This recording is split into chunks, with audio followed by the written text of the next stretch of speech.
Depuis le 17 mars, l'Agence du revenu du Canada effectue des remboursements de la TPS pour les premiers acheteurs d'une maison neuve. C'est rétroactif au 19 mars 2025 et c'est une mesure fédérale qui vise à faciliter l'accès à la propriété et que veulent faire connaître les constructeurs de maisons neuves. Ça, sur une propriété d'environ 400 000 ça représente plus de 20 000 en économie. Et tout ça, c'est bien beau, mais il vous faut encore trouver votre maison. Chez Construction Bello, on construit des maisons neuves dans la région de l'Estrie. Bien, c'est sûr qu'on voit que le premier acheteur il est moins présent là, depuis quelques années, je te dirais. Là. Cette année, l'année passée, l'année d'avant aussi. Déjà, est-ce que les premiers acheteurs sont au courant que cette mesure-là existe? Bien, sur le terrain, bien non, ils ne sont pas au courant. Puis j'ai fait mes petites recherches avant. Les représentants hypothécaires ne sont pas tous au courant. Même, il y a certains constructeurs, oui, sont au courant, mais ils ne savent pas comment l'appliquer encore. On a fait un petit peu de publicité par rapport à ça. Et bien, c'est sûr que sur notre site Web, c'est présenté.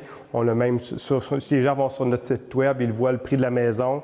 Puis, on voit, pour chacun des modèles, on a exactement le montant que le remboursement de TPS équivaut à combien. Mais est-ce que ça a un impact réel pour les premiers acheteurs? Je pense que la personne qui voulait acheter du neuf, bien, c'est juste un bonus.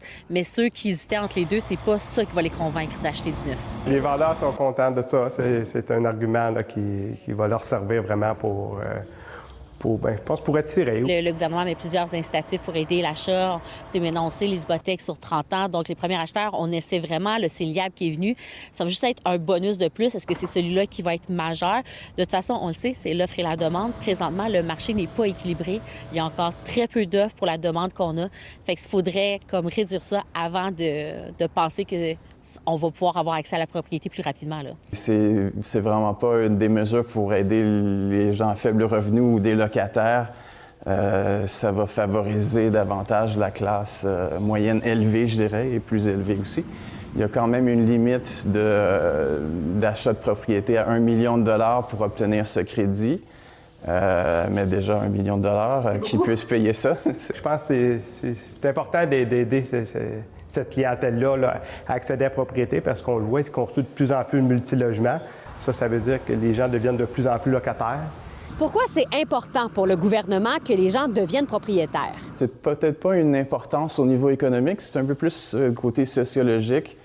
On a beaucoup associé l'accès à la propriété avec l'importance que les familles des classes moyennes aient leur propre maison. C'est un peu comme un rêve nord-américain. On a demandé à l'Agence du revenu du Canada si c'était une mesure populaire, mais comme c'est tout récent, la RC n'avait pas encore de chiffres sur les demandes de remboursement. À Sherbrooke, Fanny Lachance-Paquette pour Nouveau Info.